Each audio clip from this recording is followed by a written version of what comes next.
Hey, yo, it's me, Pops Van Marmalade, and you're watching the Comics-Related Madness Network. Uh-huh. So come get some. CromCon. CromCon.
I'm Terry Huddleston, and you're watching the Madness Comic Network.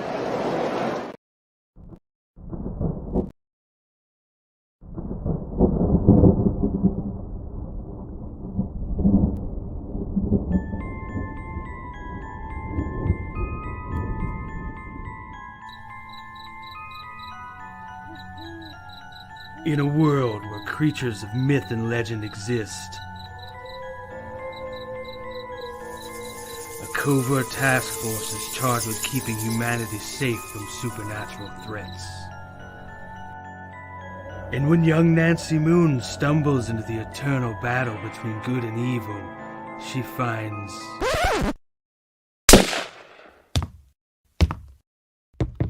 Oh my god, will you shut up? What's happening? Agent Beckett here. Aren't you tired of stuff like that? Want something different? Roll the tape. Whoops. Sorry about that. That's a song I'm writing for my ex. Okay, here we go. Yeah, that's more like it. Alrighty. Welcome to the world of the mythicals. We have it all. Monsters. Magic. Government agents. He's the strong silent type. This guy. Ugh, gross, dude. Get some kind of cream or something. Lots of 90s style action. Pew pew pew. And that strong female lead alluded to earlier. Not to mention a dashing field commander with a great sense of fashion. Look at those glasses. South River Studios presents The Mythicals, Issue 1. Buy it, if you dare. Ugh, will you can it already? How'd you get free? Now beat it before I lose my cool. So what are you waiting for? Sign up today. Like right now. Sign up today on Indiegogo.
Madness Comic Network and comic-related madness proudly presents Madness Open DrawStream, featuring The Richness.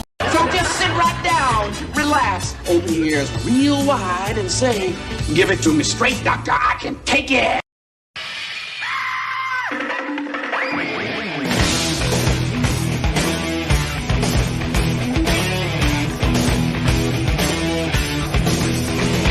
Kick the chops out from under the wheels. Flaps up. No offense, Margaret. Contact. We're off. Rum, rum. Doctor, doctor, give me the news. I got a bad case of loving you. Oh, what heights will hit. On with the show. This is it. The doctor is in, babies. Good afternoon. It's time for a draw stream. So come on out and flex a little bit. And you know what? Today, because we're shorthanded, if you can't draw, but you're a writer, you're a creator, you're in the community, hell, you're a backer, come on, hang out with us. I hope everybody's doing well today. Welcome, Pops. I think I fit in that somewhere. You somewhere in there, you fit in this network. But I do have like other stuff going on. I got to get ready. We have a special guest coming out to the show-offs after this. Mm-hmm. So I have to get my stuff ready. So right. I'll have my camera off because I'll be darting around my room. Won't you get in trouble if the boss shows up? Oh, no, it's the boss here? Hey, wait, I'm the boss. I love that clip. I do love that clip. It's so I'll do what I want. and the look on Hyde's face, that's how I want all my employees to feel. Yeah. Hey, when I have employees, what do you think about that 90s show? What do you think? I haven't watched it yet, Doc. Well, I haven't watched it, and it's not out yet. But the trailer, but I like the fact that if they keep the old characters, us old folks in character. So far, from the trailers I've seen, it looks okay. If they keep everybody in character and try to unwoke their kids, I'm down. They're trying to unwoke their kids, then I'm down 100%. Yeah. If there's no today's audience appeal, I have to have Red Foreman as Red Foreman. He can't be like watered down old. He gave up Red Foreman. I ain't having that. The one clip I saw. Okay, Eric and Donna are sitting at the little kitchen table. Standing behind him? Yeah. Well, no. Eric and Donna are sitting at the table, and he's talking to Red, and he goes, well, all I know is whatever decision my daughter makes, I'm going to stand behind her. Yeah. And he goes, we know, because then you put because that's where you can put your foot up that ass. That's what I mean. If they give me Red Foreman, the Red Foreman. And Kitty. And the kid and their kids, the kids from the original show learned from them. Yeah, they're passing that on to their kids. Then I'm down. I wonder, with all the controversy that was around the guy that played Hyde, Masterson or whatever his name is. Yeah. I wonder if he's going to be on the show. I know one of his kids is. He won't, because they busted him off of the ranch. He was on the ranch with Ashton and your favorite guy. Who's my favorite guy? I don't know. Who's your favorite guy? I don't even know what that means. Who do you voice over? Who do you like to? Whose voice do you like to use? Oh, that's my boy. Sam, dude. Sam's on that show with Ashton. And a bunch of the cast have made appearances on that show. Well, how long ago was that though? But he got busted off of it. How long ago was that? That's been an ongoing series on Netflix called The Ranch. Let's like 6 or 7 seasons, I think. Now. We got to play this guy's demo. Where is it? Oh, I didn't even see him pop in there. Damn. All the intros should be stuck together, Doc. Where are they? I haven't moved a damn thing. I don't see. Oh, his ain't in here. Wow, in here. All right, well, let's just bring him in. Welcome. How's it going? bro. What's up, Paul?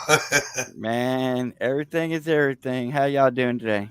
Doing good, man. Doing good. It's good to see you. Paul Gomez, one of my favorite people in the community. Oh, thank you. How are you doing, brother? Man, I'm trying to get by. A few problems today, but hey, getting by, getting through the day. That's about it. All right, Paul, we're going to do a crowdfunder for you to get you a studio backdrop. Yeah. And me too.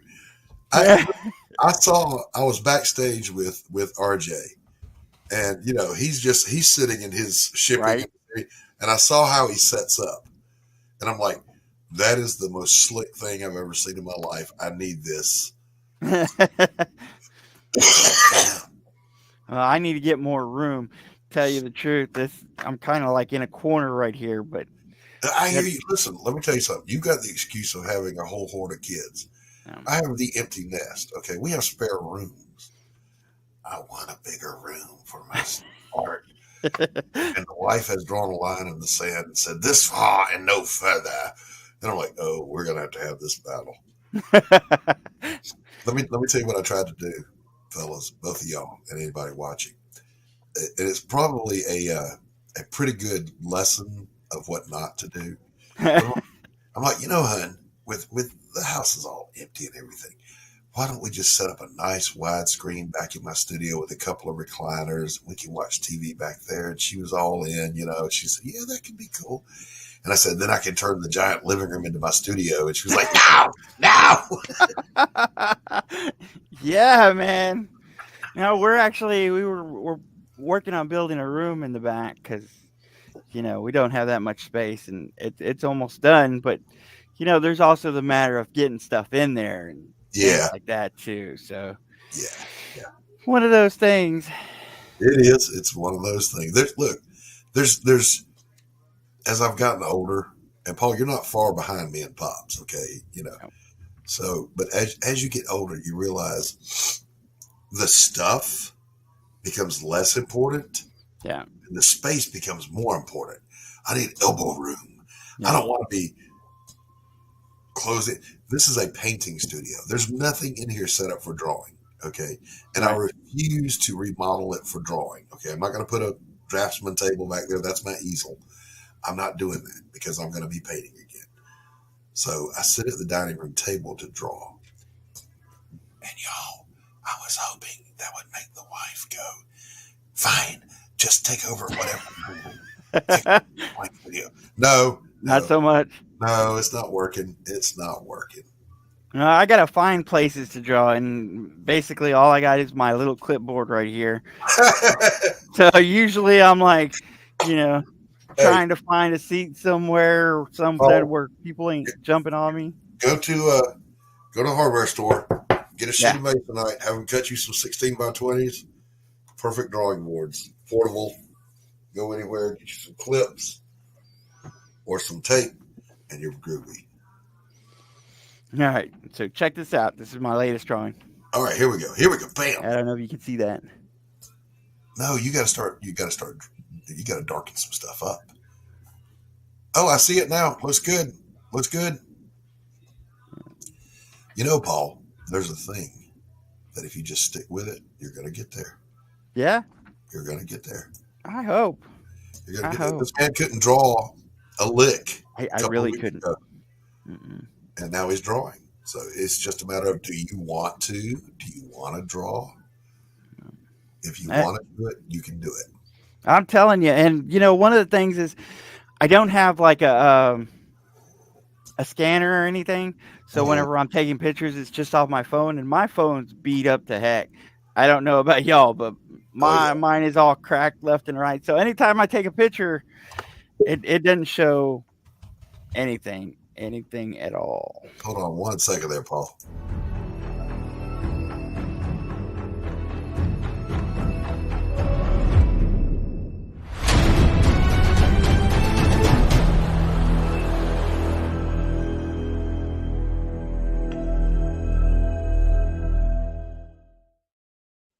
Atrocity himself, Max, what's up, bro? Not much. Running this Kickstarter. What's up, Chris Brown? We got the Laughing Rogue. The Laughing Rogue. He's working hard right now, setting up the WWE game for next week. What's up, buddy? Good to see you. We gonna play WWE tabletop game next week. Gonna be fun. Awesome. Does that mean you like take a card and just throw it across the room and say he's coming off the top turnbuckle? I hope so. I hope it's crazy like that because Chris always throws dice on the floor anyway. So, what is MM3 today? What are you talking about? Context, my friend. I got to get some comics ready for later. So. Oh, Max, what are you up to today, bro? Just promoting the Kickstarter. Yeah, man. How's it going? Pretty good. We're a couple $100 away from funding. Look at that, man. Awesome. Go, boy. Well, you know what we're gonna do? We're gonna have to make a little push for that before this stream's over. See if we can't close that gap a little bit. Yeah. You can go ahead and pull that one up if you want, Doc. I will in a minute. Not right now. Max don't make trailers. We can't play his ads. We just got to bring him out here and talk about it. So. Max, hit me up. I'll do some trailers for you. All right. You know I'm good. I could look this time a year ago, or a little more than a year ago.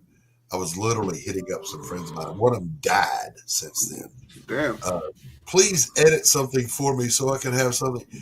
And nobody would help me. And I had the editing software. So hours of YouTube videos, watching how-tos, hours of frustration working with a damn thing. And I still don't know enough. But now I can at least cut, splice, overdub. I can do all the stuff I need to do to make some good shit now. Yeah, that's me and After Effects. Whenever I want to do something, I just look it up on YouTube and figure out how to do it. Yeah, exactly right. That's why I don't make videos. Well, if you ever want some, hit me up. I'll help out. Cool. Maybe we'll do that for Ninja Bimbos. Ninja Bimbos, baby. I just heard back from, this is a long communication. It's almost like we're back in the old days when we mailed each other or whatever. But one of my inkers I worked with back in the 90s, and I've been going back and forth at the blistering rate of like one message per week. So he said, give him a phone call because I want to work with him again. I want this inker back in my life. I could knock out a book the size of Pariah in a couple of months, 100 pages. I could mail them up to him the old-fashioned way. My man will ink those things just as fast as I drew them, and they'll be ready to go, man. He is just a pro. And I can't wait to work with this guy again. I'm not going to say his name. I'm going to do a reveal. I'm going to bring him on one day. Oh, here's my inker. Is this the guy that used to work at Marvel? Yeah. A contract bullpenner. So, but what I'd like to do is, as soon as it's done processing, I want to play something I clipped together for you guys, if that's cool. Sure. Speaking of the videos, it's part of my new series of Doc's mostly absolutely positively true stories. And I like those. And let's see what you think about it. If it'll ever quit processing, the little wheel just keeps turning and turning and turning and turning. Come on, hurry up! I'm the guy that'll stand in front of the microwave and yell for it to hurry up. Stop it with 1 second. Stop it with 1 second left. So the alarm doesn't go off? Yeah, wherever we're at the 1 second mark, I'm eating it. I don't even care. Let me pull this up for you guys. Here we go. Turn your volume up a little bit so you can hear it, because, again, I forgot to boost the volume on the recording. Hi, kids. It's your old pal Doc with another mostly, absolutely, partially true story. Today I'm going to tell you about how I overcame my fear of heights and water and learned to swim. So back in high school, I met this girl. She was sweet, she was kind of cute, and she had other wonderful characteristics. To this day, I don't know what color her eyes were. We did all the stupid teenager dating things, and I got to explore her wonderful characteristics. We decided to get married like a couple of idiots, but I had no real job, no money, no opportunities. Like I said, idiot. Anyway, this was during the Cold War, and I was a patriotic kind of guy, which got me to thinking about the military. So I went downtown and met with a Navy recruiter. Why, Navy? His was the only office open. The Marine Corps, Air Force, and Army were out to lunch. Dude was a chief petty officer, and in his dress whites, he looked like how you'd think God might have looked if he ever enlisted. He told me about the money and benefits for me and a young wife. I expressed my concerns about not being able to swim, and he said, "Forget about it. The Navy will teach you." So just like that, I signed up. So me and her got married in a quickie ceremony. I had a quickie honeymoon, consisting of a lot of quickies, and off I went to the airport to catch a flight from Atlanta to San Diego. I was scared shitless of heights, and unless I became an astronaut, this plane was going to take me up higher than anything on Earth. What was I thinking? Oh yeah. Plane takes off and I start chain smoking my Salem Light 100s. Honestly, it was kind of fun, and I was sort of enjoying the flight, in spite of feeling like I would puke, piss, shit, and pass out all at the same time. Anyway, I get to boot camp, and boot camp stuff happens. Heads get shaved, uniforms issued, lots of marching, training, screaming, and the ever-present odor of foot and ass one finds in barracks anywhere in the world. After a while, though, I started to feel like I would actually make it. Then it happened. The day came for us to go to our first survival at sea training. We go inside this big-ass building containing the biggest pool I'd ever seen. Chlorine burned my eyes. I was not crying, and every sound was amplified and echoed forever. Our swim instructor popped up out of the water and spit a fish out of his mouth and said, "I'm your instructor, Chief Petty Officer Dick Grande, U.S. Navy SEAL. The most important thing you gotta know today is that it is impossible for you to die in my pool, so don't piss yourselves, ladies." He then asked if there were any non-swimmers. A non-swimmer in the Navy is the equivalent of being a dirty commie. I sheepishly raised my hand. I was embarrassed, but I also wanted to live through this long-anticipated and dreaded day. He took us to the shallow end of the pool and instructed us on how to float. Lay back, eyes open, lungs full at first, and relax. You'll float. I laid back with my eyes open, my lungs full of air, and I tried to relax as I sank like a rock. I'm doomed. I expressed my anxiety to the SEAL, who told me I would be fine. Even if I drowned, the Navy would bring me back to life and then make me repeat the drowning again and again until I became a swimmer. My confidence soared. He then pointed to a skyscraper that he called the diving platform, and my heart and my wiener shrunk 5 sizes instantly. He told us to climb to the top, wait for his command, cover our noses and mouths with one hand and our giblets with the other, and then step off and let gravity take charge. A nervous fart escaped my sphincter as I climbed Mount Everest. Sorry, fellas. Eventually my turn came. Little chubby Filipino kid stood next to me, and the SEAL gave the order to go. The Filipino stepped off and vanished into the distance, never to be seen by me again. I tried to go too. I just stood there making twitching motions like an idiot. The SEAL bellowed up to me, "Get off my tower or I will erase you." Now, I don't know exactly what that means, but his threat and my unending love got me to jump. I fell for about half an hour, reciting the 23rd Psalm a good 30 times, and then hit the water. I pushed off the bottom with all my might and broke the surface. "Help, I can't shit." I mean, swim. But the instructor saw my panic, and he was right there. "Open your eyes," he said. And just like that, I was treading water. I went on to swim the 2 laps and passed my first survival at sea, and did it for my country, patriotism, and, well, you know. The moral of the story, kids, is this: with a proper incentive, you can do anything you put your mind to. So until next time, this is your old pal Doc. Take care.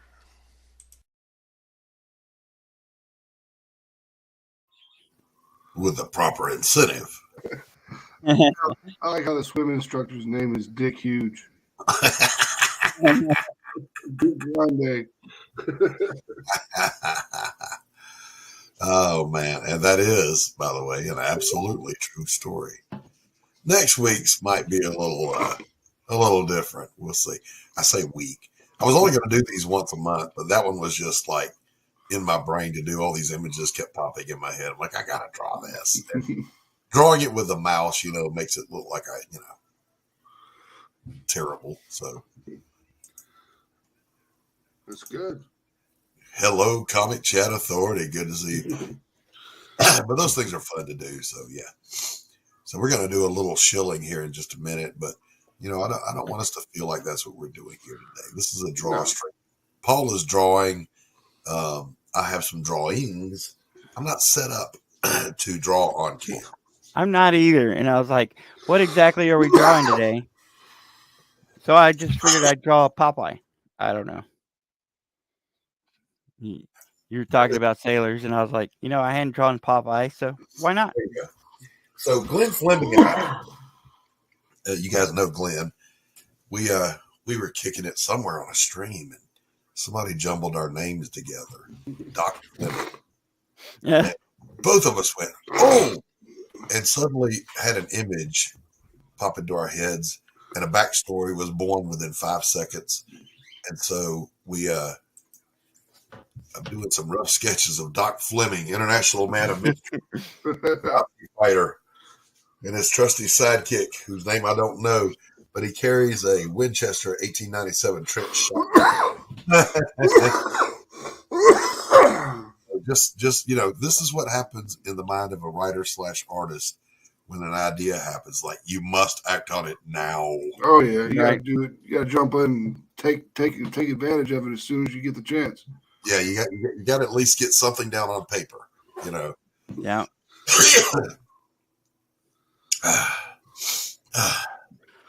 Real quick, speaking of Comic Chat Authority, they just gave me an award for one of my books, PTSD. Oh, yeah! Congratulations! What is the award? It was one of the best of 2022.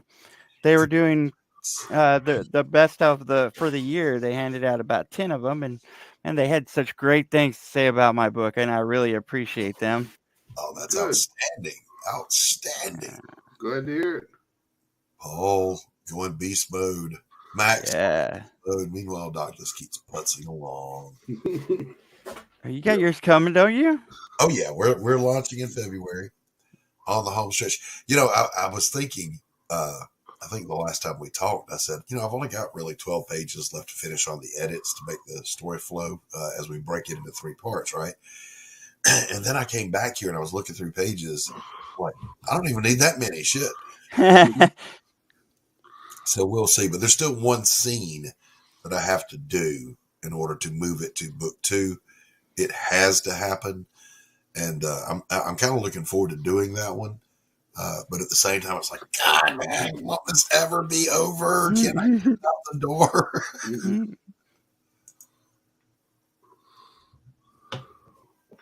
We don't do this because it's easy. We do this because we thought it would be easy.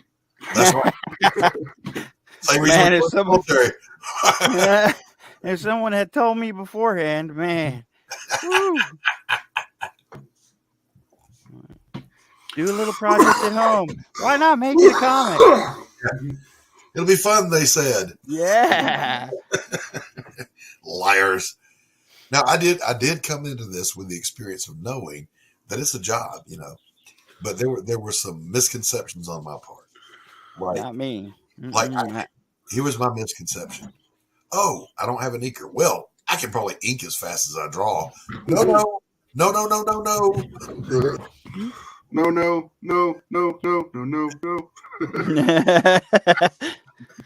See, I had no clue. Absolutely none.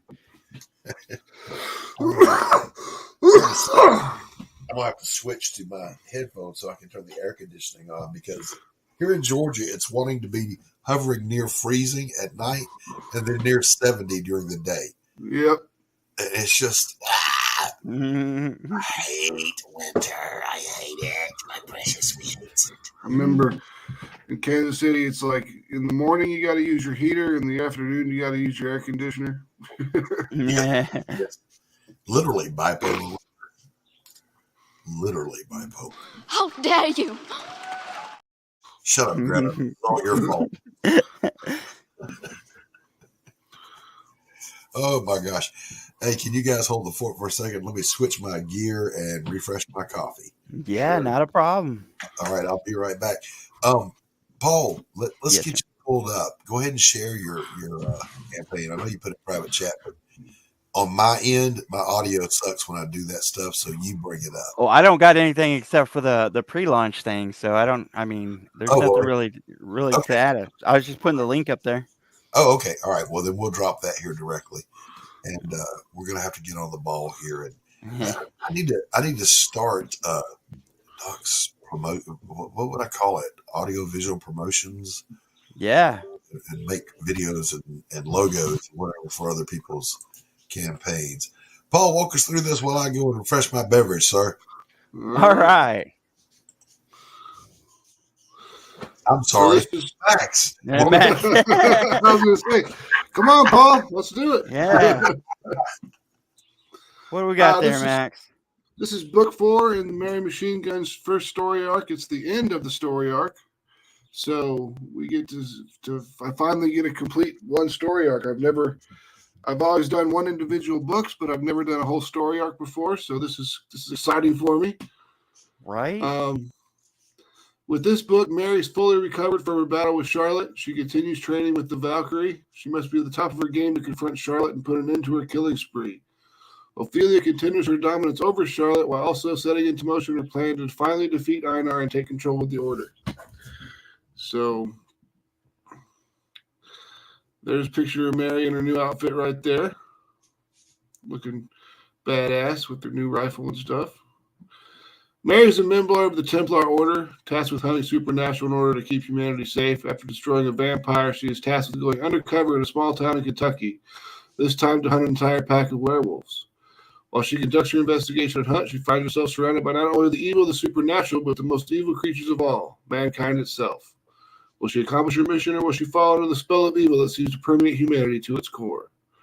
Because in the books, it's like all organizations are prone to become corrupted. Mm-hmm. So the church is corrupt, the order is corrupt, everything that's an organization is corrupt. I mean, when people get involved, it becomes corrupted.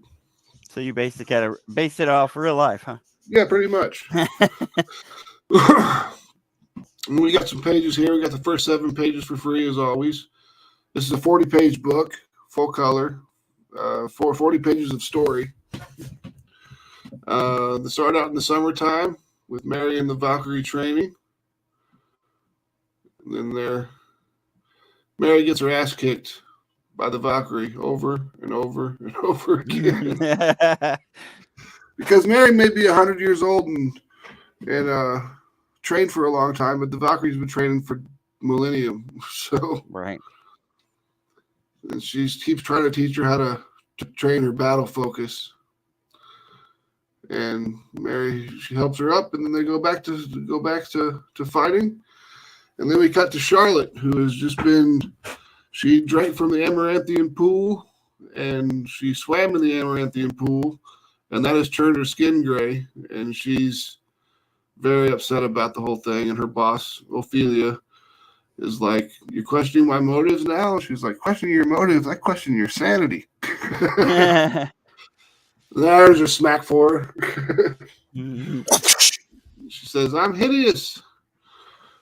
Then we cut back to Mary, and instead of using God damn, I can't even think of the word. Captions.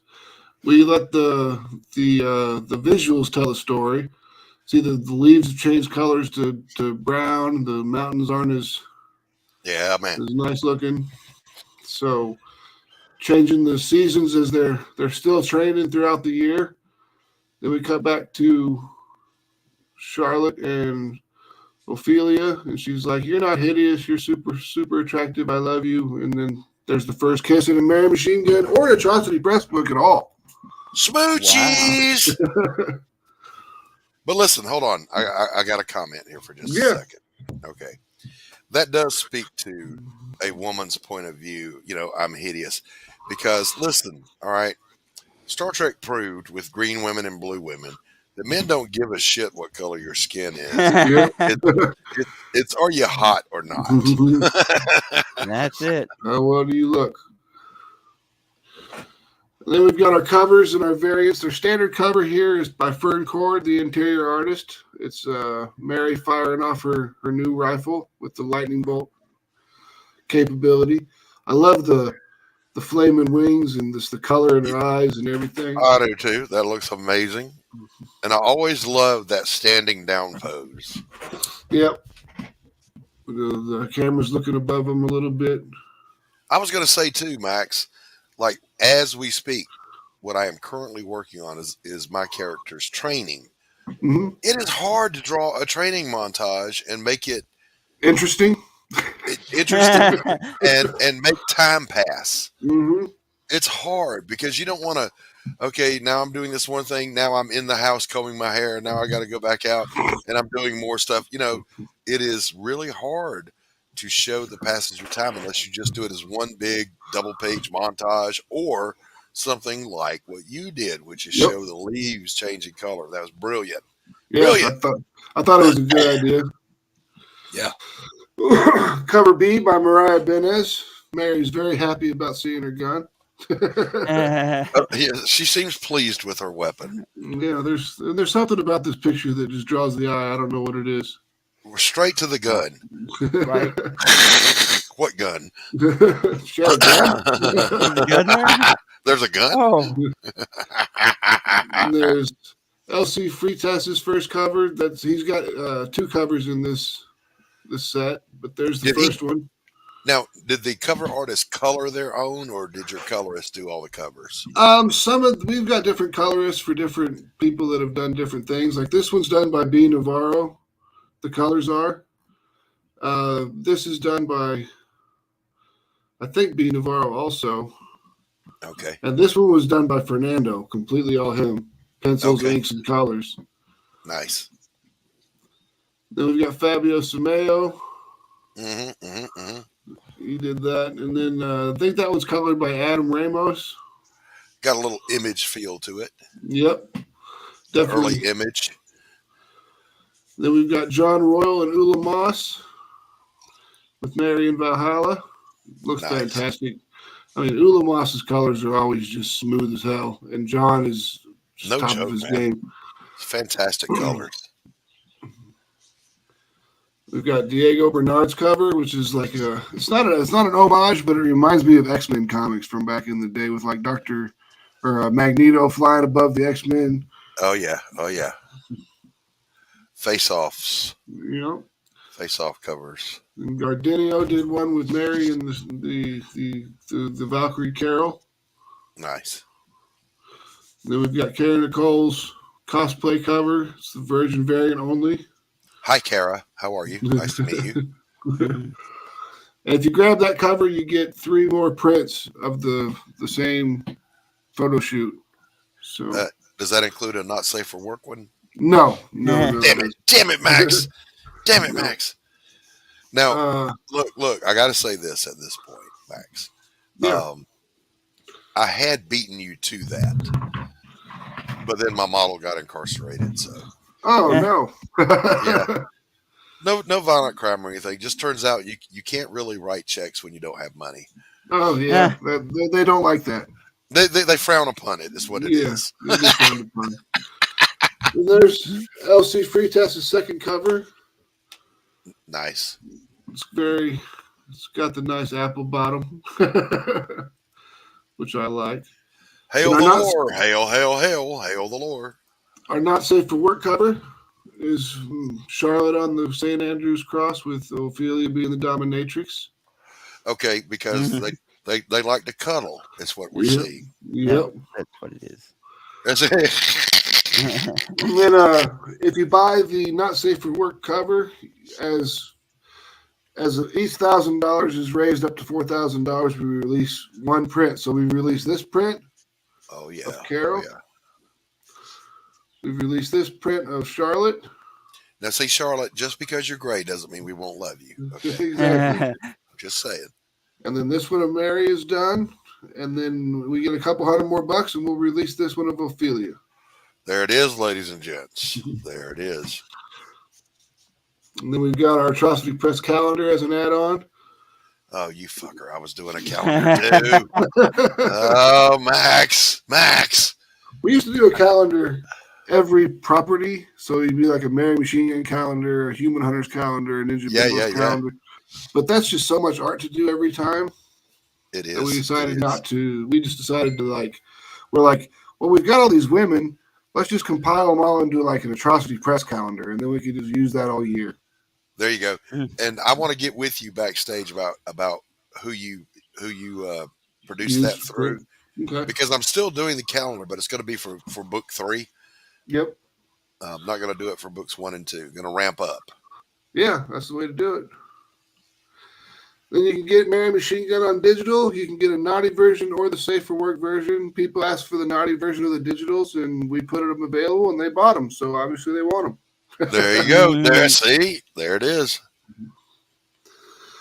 We got our combo packs, which is Fern Cord combo pack, which is his safe for work and not safe for work cover. So you'll get the prints with this combo pack, just like if you were getting a not safe for work cover anyways. And then LC Free Test's combo pack with his safe for work covers. So you won't get the prints with this one, but it's not as much money either. Right. And we got, you want to catch up on the Mary Machine Gun stuff, you can get cover A for all the Mary Machine Gun books. You can get cover A for all the Ninja Bimbos versus Zombies from Deep Space books. Or you can get cover A for all the Human Hunters books, from Human Versus. Nice. You can just get the entire Atrocity Press catch up and get everything that we've done so far. Bam. Nice. Is there a retailer tier? No, I don't have a retailer tier because we did them before and no one bought them. So. Okay. All right. Roger that. So, and then we've got the full Mary Machine Gun, which is all the safe for work covers in the group, or the naughty version, which includes the not safe for work cover and prints and everything. Naughty.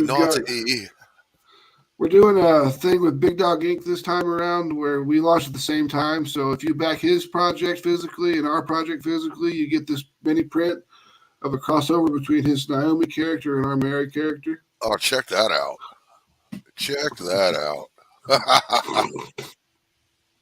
She's a werebear. I see this. Then our stretch goals are the same stretch goals we use every time: cards and bookmarks, stickers, and a poker chip, because we're creating a card set. We want to have a whole set of cards for people to collect. So step 1 or card number 1 is Charlotte, and that opens at $4,000, which is we're almost to. Card 2 is Mary. 3 is Carol, which just looks fantastic. That card is great. Yeah, it is. And then card 4 is Ophelia. The bookmark we use John Royal's art, of course. Nice. The sticker is Fabio Simeo's art, because that every time we put that on social media, it just blows up. Yeah, and you know what? That's just that speaks to how popular that early 90s image work Top was. cow look, yeah. Yeah, it still resonates with everybody. It's good stuff. Yeah, it is.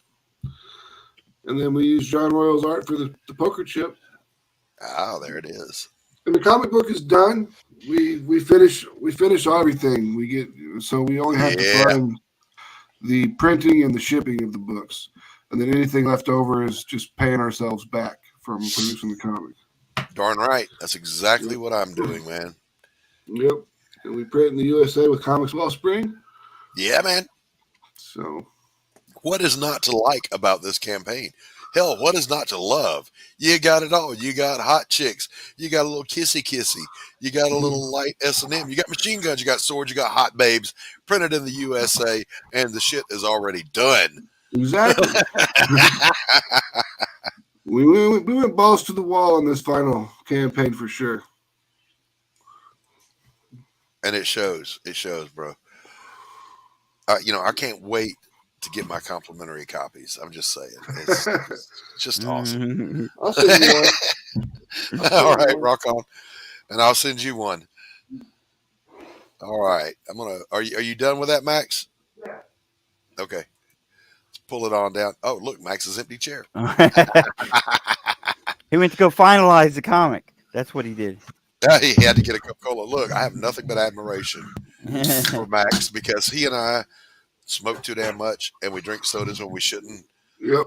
And we relentlessly make good product. So there you go. Brother from another mother. Hell yeah. Now, if I'm not mistaken, though, I've also seen Paul get down on a Dr. Pepper. So, Yeah, man. I drove by the Dr. Pepper thing right outside of Waco, Texas. The big Dr. Pepper bottling. Yeah. plant. Oh, cool. Good, Paul. Good. Yeah, it looks good. Now ink it. I'm not playing. Even if you do it, look. Even if you do it with a ballpoint pen, put some ink on it. Use brushes. I will do that. Doc. I can do that. I can throw ink, but I mean, I didn't do that. It was just a minute, so I didn't really fix Doesn't matter. That's look. You're right now. You're right about to learn. there.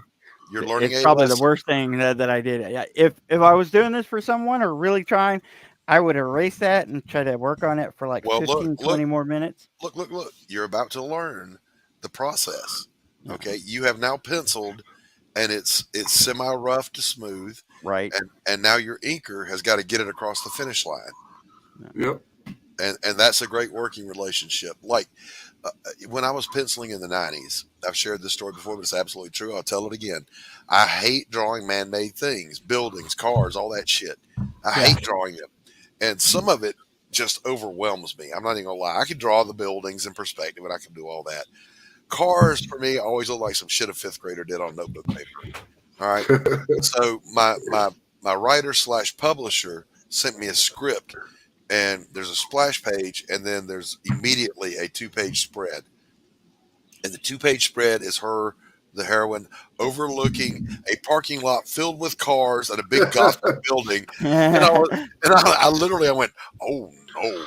And I called my inker who lived in Kansas, Merle Fager. If you're ever watching, brother, please come back. Anyway, Merle not only was an inker, he was an architectural draftsman. Oh. And I said, Merle, here's what this page calls for. I'm going to draw a chick standing up in a tree looking down. You do the rest. And he did, and he saved my bacon. He was so good. I haven't been able to stump Fernando yet. I mean, I've added some crazy stuff in there, and he hasn't been stumped yet. He still keeps cranking it out.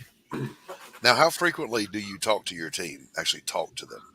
I talk to Fernando like all the time, like every day, except for Sundays because that's his day off. Cool. And then he talks to the rest of the team because they speak fluent Portuguese and I don't, and he speaks English and Portuguese. So anything that needs to be passed along, he's the middleman for chats. But I talk to Fernando every day. He's not really just he's much more than just an employee. He's one of my best friends, so. There you go. That makes a good relationship to work. A good working relationship is what I was trying to say there, Paul. Yeah, and he comes up with some great ideas, and we've incorporated his ideas into Mary Machine Gun and everything. And DC has tried to pull him from me 3 times since he's once per year. They always come in there and keep asking him to come. They go, we got this project we want you to work on, and they haven't he's like, nope. Yep. Every time he says no because he likes what he got with us. So the freedom to be no agenda, just do good art. Yep, that's why I keep telling him. I was like, if you go work for DC, they're going to tell you what to do, and that's it. You just do what you're told. That's right. That's right. And I do remember, and I'm sure you do too, Max, and Paul probably too. We're all old enough. The dream back in the day was to work for one of the big two. Yep. I had my mind made up on what book I wanted to do. It was never going to be Spider-Man because I don't want to draw those fucking webs on his costume. Because if you got that shit wrong, fans would take your lunch money. All right. Yeah. So I had made up my mind. I wanted to do Captain America. I really wanted to do the Invaders. And for DC, it was Captain Marvel. I wanted to write and draw Captain Marvel and make him relevant and cool again. And I had submitted and all this, that, and the other. And now, as we sit here today in 2023, I'm like, thank God I didn't do that. Yeah. Thank God I didn't go to work for those guys. Now, see, I came in without any aspirations. I didn't think that I was actually going to make a comic or anything. So I hear all these creators talk about how, their goal is to work at DC or Marvel and all this and that. I'm like, I can't imagine how much more difficult it is to be there than doing it all your own. Well, Fernando was telling me too that like DC puts you on a book, say they put you on, I don't know, Teen Titans, whatever. Right. And then you'll do a run of 3 to 5 books, and then you're stuck under contract with DC just to sit there. You can't take any external art, any external jobs. And if they don't keep giving you work, you're just stuck. That, by the way, though, is what pseudonyms are for. Yep. Trademark a pseudonym and create an LLC DBA and a whole different name. I'm telling you, remember what Bart Sears did that. He was originally doing work on the side under the pen name of Whitman, including the How to Draw thing in Wizard Magazine, if you remember. When those first came out, it was Whitman, and I kept going, damn it, this dude draws just like Bart Sears. But, you do what you got to do. See, I don't know. Back, Pops. I don't know if I ever got the opportunity that I'd turn it down, man. I think that'd be hard to turn down. Well, it would be for the sake of a little prestige and money, but at the same time, is it really all that prestigious? Because the well has been poisoned at this point. Hold on, Paul. Oh. Yep, now we're cooking. All right, let your line weight talk for you. Now we're cooking with gas. Yep, the arm in the front gets thicker line weight than the arm in the background. Right. Just keep rolling, bro. I was over there and I was pulling out some actually old Marvel to show during the show-offs later, and y'all started talking about Marvel and DC, and it was like, man, look, we all grew up on it. We loved what they used to do. Okay, what so they used to do. I'm not going to deny that I loved what they used to do. I have no control of what they're doing today. Right. All I can do is promote people who write stuff like they used to. Right here, baby. No pregnant jokers in my fucking. That's right. You will never see a pregnant joker. Stuff because they used to do good stuff. Oh man, that was well timed, Max. Yeah, well, I didn't get it because I was talking at the time. He just said no pregnant joker here. Dude, that's what I mean. That kind of shit is fucking ridiculous. Okay, but we still gotta fucking give props to those guys who used to do it right. Sure. Okay, so we're up here dissing Marvel and DC. We got to remember, without Marvel and DC, there'd be no fucking comic. Yeah, we're not dissing the legacy, just the current soy-infested culture. I know. It's just like all the time. It's all I hear about is what they've done to it. But just don't show off what they done to it. Show what they used to do and encourage and inspire people to do that. If you're out there and you've never availed yourself of the Korvac saga, go get the Korvac saga from the Avengers and the Guardians of the Galaxy. Back in the day, before there was Infinity War, before there was Infinity Gauntlet, before there was Crisis on Infinite Earths, before Secret Wars, there was the Korvac saga. But here's the one thing I could never figure out, fellas, and Paul, this is more aimed at you and Max as writers. Mm-hmm. I could never understand in Marvel or DC this world-ending event is taking place in the Fantastic Four, and it's like, where are the X-Men and the Avengers? Wouldn't they show up? And then of course, didn't Starlin do that first with Infinity Gauntlet? Yeah. Bring everybody in.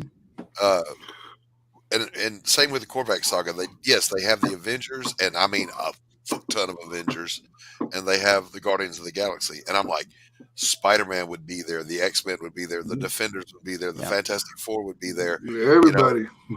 They would all show up to whoop that ass. You got a universe-ending event, they're going to be there. Yeah. And I could never wrap my brain around that as a kid. I'm like, where are they? Why is Doctor Strange not here? I mean, that's one of the things that, like, you could explain it. The cool thing is you go look at those titles, Doctor Strange, and it'll show you what he was doing. Now, obviously, it wasn't near as earth-shattering as what they were dealing with. Right. But at the same time, somebody was trying to steal his amulet or some shit, right? Yeah. And he had to be there. Right, right. Yeah, at least they wrote the universe. They covered their bases back then. Yeah. They didn't just go, oh, well, that's the way it is now. Yeah. But, They didn't go, oh, alternate timeline, fooled you. They didn't do that shit back then. They gave us a story, and the universe all tied together pretty well. Right. But remember this, too, and this goes into kind of my critique of that. Before they find out Korvac / Michael is behind the Korvac saga, the Collector is snatching up the heroes to protect them and save them by imprisoning them. But he wasn't snatching up the Defenders or the X-Men or the Fantastic Four. And I'm Just like, the Avengers. I guess he didn't think they were important. Yeah. Well, the collectors, like I don't know if he's really dead, because like if he dies, he comes right back again. He's like one of the oldest creatures or beings in the Marvel universe is the Collector. Yep. Hey, what's going on, London Gothic? What's up, Michael Burton? What's going on, buddy? Yeah, not much. How are you? Doing well. Thanks for coming out. Yeah, no problem. Sorry about late. That's all right. You're British. We expect it. I love the hat, though. Yeah. Oh, thank you. He's rocking the merch, baby. Now, is that trucker style or just? It's just regular baseball. Okay. Yeah, Trucker's the one with the vents on, isn't it? Yeah, and the mesh. Yeah. Yeah. I like the logo. Yeah, which, by the way, the truckers' caps were considered absolute shit, which is why everybody went to the other style, and now those are back in style. So, are we shilling? Are we shilling, Michael? Bam! That's not shilling. That's just showing off. That's just showing some good work. Well, this is the thing is, right? You know when you get the color flats back, right? Yeah. It's like, I mean, obviously. So what I do is when I send off with the color flats to make it easier, I like remove all the details. So I do the details on a different layer. So like the hatching and the details, stuff like that, just so it's easy for him to select areas and stuff. But when I get the color flats back, I always go, oh god, it looks horrible. And then this is the one this is a couple that I've been working on. So this is like when it's finished. But like the difference between that, when you see that, and then when you see the colour, you're like, oh god, I need a new job. Yeah. But remember though, boys and girls, the color flat was literally what coloring was in the 60s and the 70s and even into the 80s. So we've become spoiled by all these wonderful color effects. Yeah. Well, the flats are now just to break up the picture so the colors can figure things out easier. I mean, like I've seen like a lot of our color flats come through, and like they'll be wearing a certain color in the color flats, and then it'll be a completely different color shirt when the colors are done. Yeah, exactly. Because the colorist has to take his palette that he's using for the book and apply it. Yep, I saw that, Michael. Where's the gap? Must find the gap. Yeah,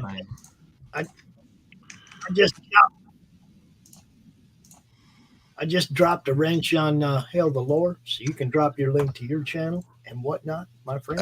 Absolutely do. Absolutely. Oh, this looks like fun stuff, man. I'm just saying. I mean, how freaking gory is that?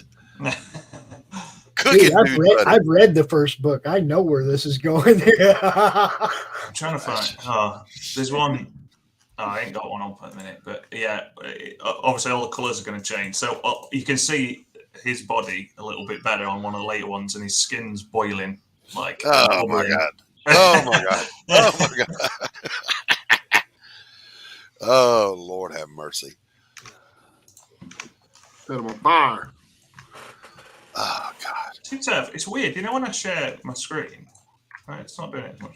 When I share my screen, I get this ever so slight delay sometimes on pressing like the Alt key. You know, if I'm switching between zoom and zoom in and zoom out, I get this ever so slight little delay, and it's kind of throwing me off a little bit. It's a bit weird. Everybody has some kind of, like, for me, my glitch is if I share a video, the audio doesn't do. Even when I say yes, share audio, it's like, nope, we're not doing it. Oh, well, we're figuring it out as we go along. Right.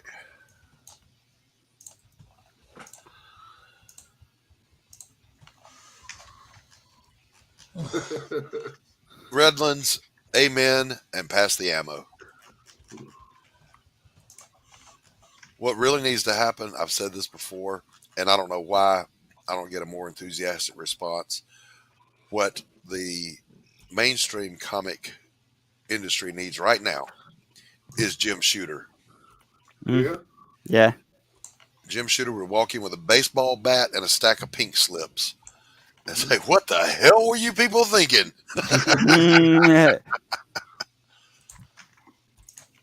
Tell good stories, tell them well. That's Jim Shooter's formula, and I try to follow that. Tell good stories and tell them well.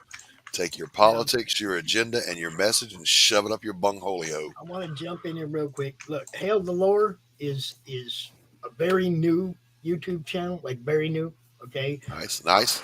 But he's wanting to do a show and bring it to the network. So y'all go subscribe to Hail the Lore. You're probably going to see more of him here in the future. Absolutely will. Oh, it's that time of the show when Max and I have to clear our lungs of the Ebola, tuberculosis. I have not yet begun to defile. I've not yet begun to defile myself. Hey, Pops, hold it down for a minute. Let me go get some more coffee. All right, how about we take an ad break? Why not? That works. Why not? Because we got stuff to show off. Where should we start? How about let's show off Carissa's stuff? Yeah.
Maybe a little.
The only And thing I would do a for that, little sneak peek of what's coming up at 3:30.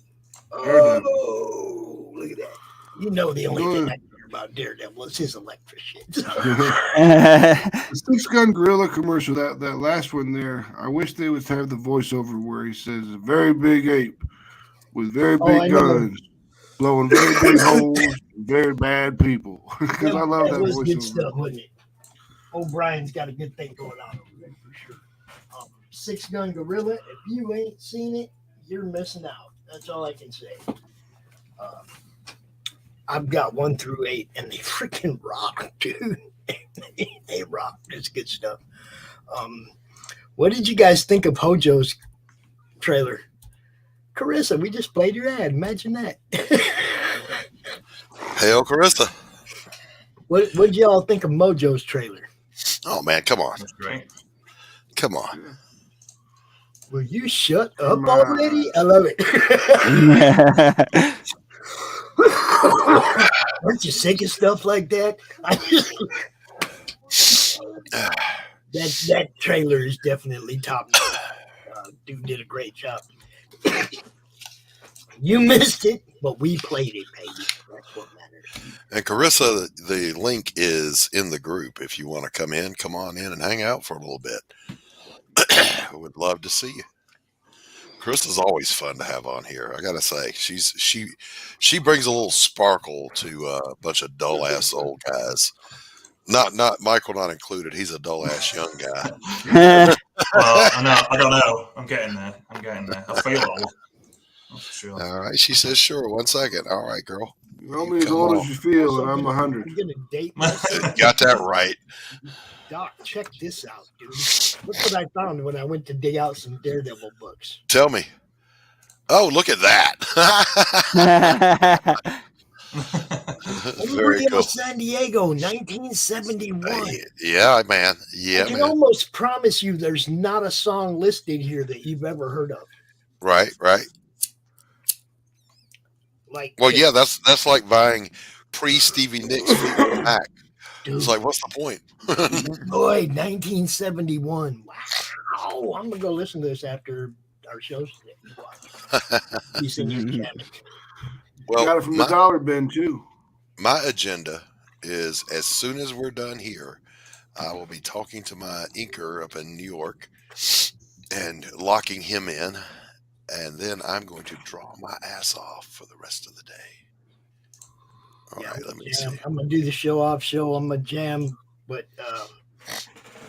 we got all kinds of stuff going on. Now it's like with the D20 group and all the other things going on. We're getting to that point where we have pretty continuous content. I like it. Yeah. Friday's like the game show day now. Yep.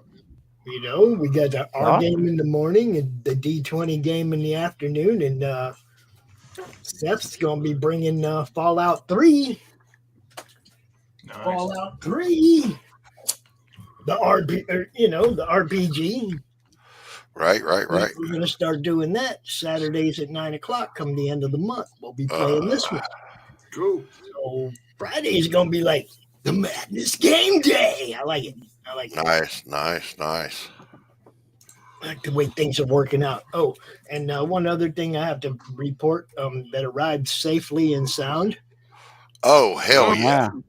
Look how it looks all old and beat up. They did a really good job on giving it a retro used comic feel. Yeah, I know. Now take that and send it to get graded and see what happens.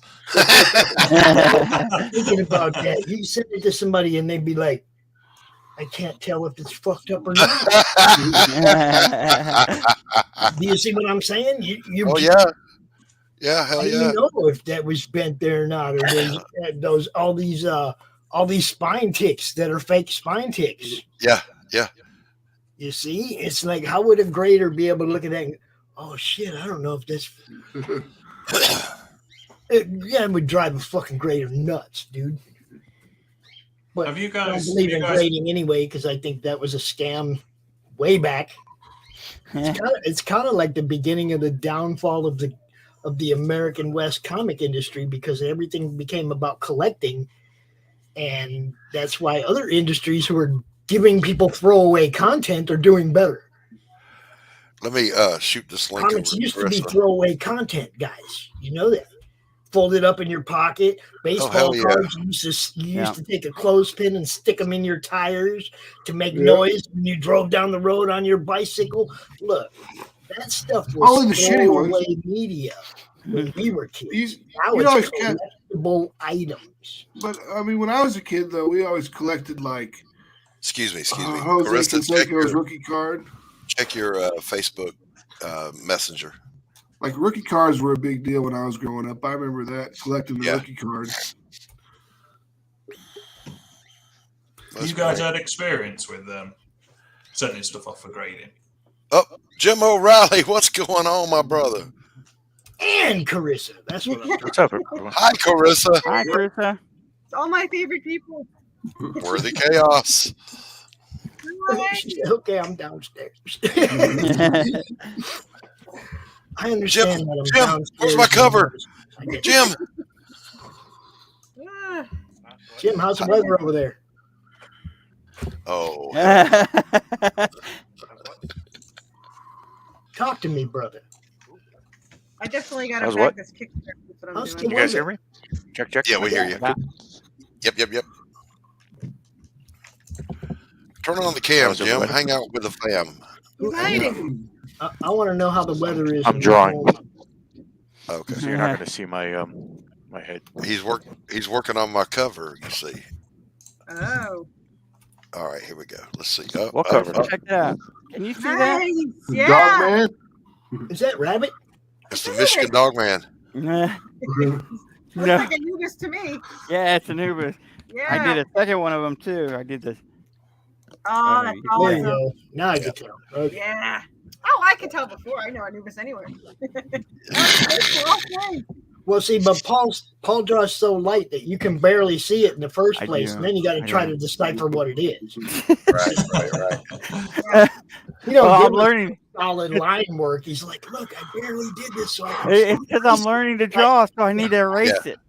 Well, listen, Paul. Let me give you a. I know that Rich has been helping you out, but let me give you a little helpful point. I guarantee you, Jim will back me up on this, and so will Michael. Okay.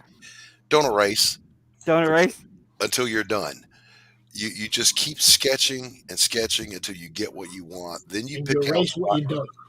Then you pick out the lines that you want, and then you can erase. And if you Right. draw a line you really like, don't second guess yourself. Make that fucker dark, dude. And I don't erase unless I've really made a mistake, because I ink the way I ink digitally. Like I leave the pencils alone, so I don't even need to erase it. Right, exactly. But like when you're learning to draw, particularly like one of the best things you do, Paul, and I've said this to you, and I'm gonna say it again. Look up in your area live model drawing classes. Right. Go, and you stand and look at me here. Let me do this. Let me do this. Poof.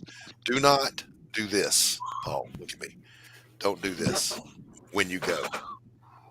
Do this and draw from the shoulder so that you, Right. because the way it works is, and I teach this in painting too, it starts in the eyes and it works down. You move from the shoulder, then the elbow, then the last thing you do is this. Right. Okay. Right. So go to those life model drawing classes. Fellow artists, am I right? Yes. Yep. Start Just with a tear gesture everything up drawing all and repeatedly. No, What's that, Paul, Jim? here's what you do. You start with a drawing, right? You hate it, you rip it up, you tear it up, you make a big wad, and you throw it in the corner, and you just keep doing that over and over and over and over again until you're completely frustrated and you have no more paper left to draw. Then you go find something else to do. Run as fast as you can. Keep running. Don't get any more. Save Take yourself. up I'm trying welding. to save you. Take up Take up welding. welding. No, seriously, they all great tips. And the live drawing classes, I can't stress those enough. You'll also never know who your model is going to be. Right. I was fortunate enough to draw. Anybody remember? Oh, what the hell was that movie? Anybody remember Miss Farmer, the teacher? Say it again. It's a movie. Miss Farmer, 3 O'clock High. Yes. Teacher. Yes. Remember her? Yes. I got to draw her. Didn't even Nice. realize who she was until after the class. I was like, wow. Yeah. We Sometimes have- like actors come in and stuff. We have 3 models on retainer at the art school I teach at. One of them has, the Playboy bunny body. The other one is a very old lady. And the other one is just a middle-aged dad body dude. Because it doesn't matter.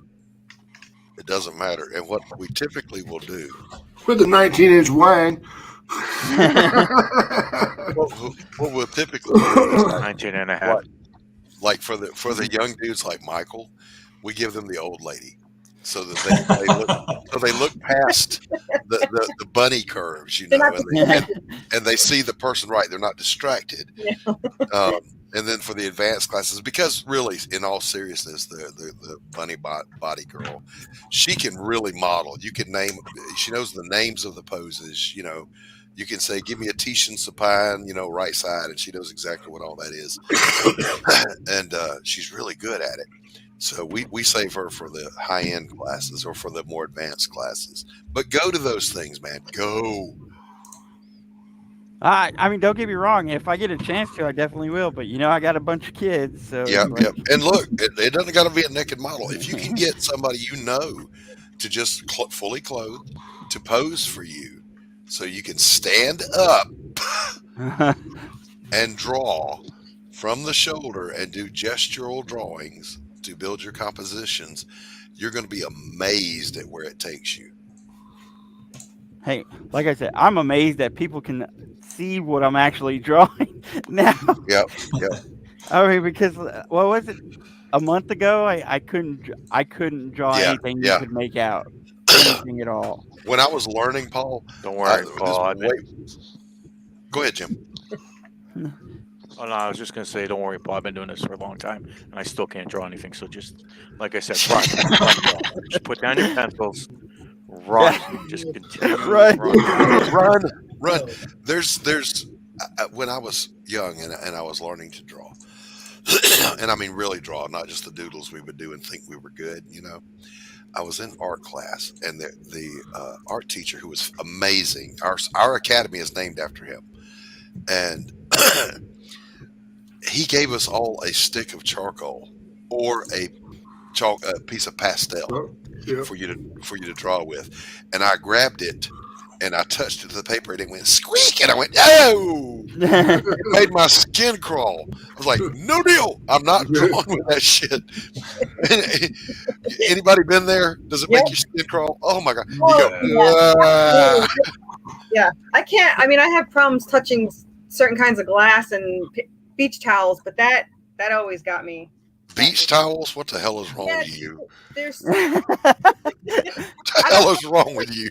God. The rough kind of cloth, for some reason, it makes my skin crawl. I don't know why. That and like I used to work in a lab, and they had these amber glass, and that did it too. Yeah. Now, it's funny because my wife is the exact opposite.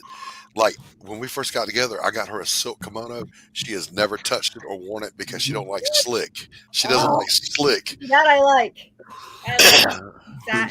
It's styrofoam for me. That's mine. Oh yeah. You get 2 of them like around a TV or something, and then rubbing them together to get them off. God! My husband does that. He'll have like a paper napkin in his hand, and he's like got the styrofoam, and he's like rubbing it against it while he's not paying attention. I'm like, you have to stop. He's doing that on purpose. He's doing that on purpose to go through. Listen to me. You immediately, if you have the styrofoam reaction, you have the immediate need to go stick your elbows in scalding hot water. It would be more pleasurable. No. I thought I was the only one. At a wedding gift I got was, I forget what it was, but it was packed in that squeaky styrofoam. Yeah. I opened the box, looked in, and said, "Yeah, I don't give a shit what that is. I'm not." No. That was mean. That's a mean prank. So, Yes.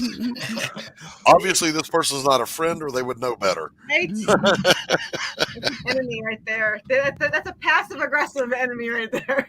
That's a passive aggressive bullshit to do to somebody. That's almost as bad as sending somebody glitter. Like, why would you do these things? Yeah. But like with the charcoal or the pastel thing, I was again at the school I teach at.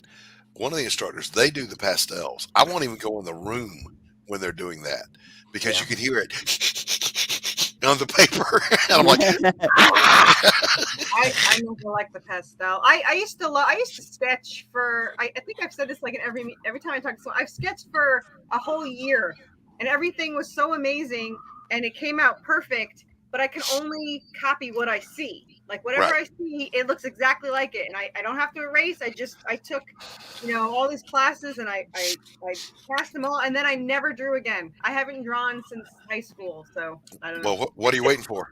I don't. I think I graduated, and my skills stayed in high school. I never picked it up. Like, listen, true story. Ron, I did a drawing. just Yes, put your run hand away. on. Run away. I did a drawing in high school, and it was for the a project you had to do, whether it was from a magazine. There was no internet back then. From a magazine, a photo you took, or from life, it didn't matter. But it had to be a realistic life drawing of a human subject.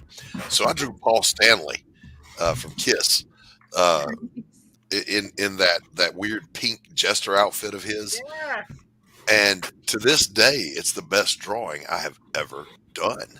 I would say so. My best drawing when I was in, I kid you not, preschool. The other day, I drew a bear and a balloon, and it won like best whatever, and it got on the cover of the library. Ooh. That was my peak. So, and I just gave up. Carissa, you peaked in preschool.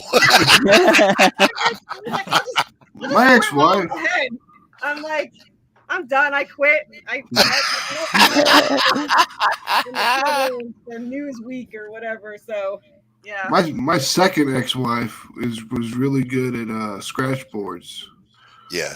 She would do some amazing things with scratch boards to where like shit looked real. She did Rob Zombie. She did Jim Morrison. And I mean, they looked like photorealistic. It was amazing. Freaking amazing. And I mean, all it is like scraping clay off of a piece of paper to reveal stuff. It's like a square of like it looks like a tile, but you like. Yeah. I used to do that too. I was artistic. I was that too, but I was like very into all of those medium. That one was hard though. That kills you. She used like the carving knife. Yep, the little nibs or whatever. Yeah. And she had big, huge sheets of the stuff that she would do this stuff with. I can't imagine doing a realistic anything in that. That's amazing. Yeah. Does she still do it, or you don't know? No, she doesn't. She hasn't done scratch boards in a long time. She moved on to seamstress stuff, making cosplay costumes and stuff like that. Yeah, I don't sew. I do polymer clay now. I used to do regular clay, but I don't have a kiln. So I went to polymer clay, but I haven't done that in a long. I missed the carving part, just being able to carve into things, but it's also messy as hell. So. Mary Machine Gun 4 is at 95% backed. First day. Woo-hoo. Wow. I followed this link to what is this, Max? You're the Mary Machine Gun. I'm getting that. Your Kickstarter. Yeah. That art is awesome. Yeah, Fernando is on point. That guy. He does it all. He does all Mary Machine Gun. He does the pencils, the inks, and the colors. So now, can I get 1 through 3 on your website? You can get 1 through 3 as an add-on. Oh, an add-on. Okay. Yeah, I'm gonna have add-ons on mine too. I don't know how to do mine yet. Mine's starting now, January 24th, and I wanna have the people that bought issue 1 before. I want to give it to them for free, but I don't know how to do that on my Kickstarter unless I make issue 1 a add-on for everybody else. I could probably do that. Yeah. I'm not sure because I redoing all of issue 1 now. Yeah, we redid the lettering on our issue 1, so we made it Mary Machine Gun Reloaded because we had lettering errors out the ass. I was like, how did I even let this by? Yeah. my art is just I don't know. I was told not to do it, and I didn't want to waste all the money because it's thousands, but I love the new artist so much, and I want to love issue 1. It's the first thing I ever did. So he's redoing it now, and he did the cover, which is amazing. He did pages, let's see, 1 through 6, 7. He sent 2 today, and he goes, "Holy hell, I did so great at this." I was like, he's not used to all the details I gave him because we started on issue 2, and I didn't have as much in the background to hint at other things. But he loved it. He's like, it was a good kind of a lot of work. So, but yeah, I just had to redo it. I want to be proud of it. So I just remembered this. I'm going to put this on the campaign. I think as a purchase item. This is a sketch I did back in 1990. Wow, that's nice. It's amazing. Wow. We have different terms of sketch because. Well, I mean, there's no background. It's not finished. Yeah, but look at the detail on that. Yeah, how long did that take you? About 2 hours. Wow. Yeah. I've never spent that much time on a drawing in my life. But obviously, I got to clean it up. The thing is, how old is that? If it was 1990, it's a minute. That'd be 33 years, Doc. Ooh. Damn. Wow. Wow. Everyone always thinks it's the 90s is like 10 years ago. Yeah. Listen. Did you guys keep all your drawings when you were a kid? Because my mom, I didn't keep them all, but my mom was like, because I used to draw all the time, she said to me, always keep all your drawings. And like, I got rid of quite a few, but I've got a suitcase full of my drawings from being like 2 years old and going all the way. So, I mean, they're awful. I've even got one when I first tried to draw muscles. This is the first time I tried to draw muscles, and it was a string arm like that, and then it was just bumps. Like the bumps all the way across. About 15 of them. 15 of them all. Yeah. Now, it's awesome, though. I want to see it. I burn all my. I'm going to answer your question for me and for Max because he will totally get it. No, I don't have a damn thing from back in the day. I've been married several times. They burn your shit. They destroy your stuff. They steal it. Nothing. You have nothing. I don't even have my uniforms anymore from the military. I don't think I have anything. I yelled at my mom for not keeping my bear with the balloon because it won awards because clearly it should have been framed. But the only thing my mom has is I don't know why. Years ago, decades ago, I made a weird little rabbit thing out of an egg. And nice. Yeah, I don't know why she's kept this, but every freaking stupid Easter it comes out, and I got to see this stupid rabbit that I did out of an egg. Yeah. I'm with you. Our mothers, they love us. Now I'll say this too. Out at my mom's house, I have over the years given her several of my paintings. And if you don't know, folks, I'm before I'm even a penciler or a writer, I'm a fine art painter. So there are 1, 2, 3, about 4, maybe 5 of my very best paintings at my mom's place. We call it the family farm, right? Well, Mom passed away in 2017, and my stepdad has them. And there's a part of me that wants to go, yeah, look, I gave those to Mom. Gonna need those back now. Yeah. That's funny. So I just realized that when I don't know why you saying that made me think of it, but when I was in high school, I did this weird, I don't even know if you could see it, but it's a weird thing, and I don't know why I did it. It was like something stupid I was doing in class, but I didn't realize it was in here. So it's been in, I've had it for 20, how old am I? 27 years this is from high school. So There's no way. There's no way. Yeah, it's a big. You don't even look 27 now. I'm 45 next month, so get the fuck out of here. Look, we don't let liars on the show. Get. Oh, you. But I always thought I was. Hey, wait! I'm not the only one that thought that, guys. Come on. No, he's not the only one. No, I thought she was in her 30s. Yeah, I thought late 20s. It's like my bought birthday late 20s. today. Jeez. I'll take that. Actually, it's funny because my husband is 8 years younger than me, and he looks 8 years older than me. Well, look, this is what Jim was talking about. Everybody, I'm only 20. Yeah. But because I draw, this is what happens. Okay, Run. Just saying. Just run. Run. I need to stop, Run. right?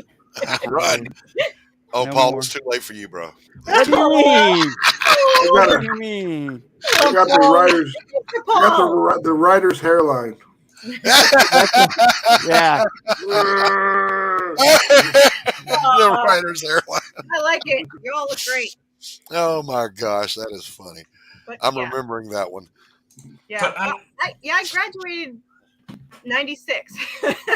So yeah. Wow. I graduated 96. But I always thought that I was Right there. Was Right there, Carissa. 45. See, the chat sees it too, and the chat is never wrong.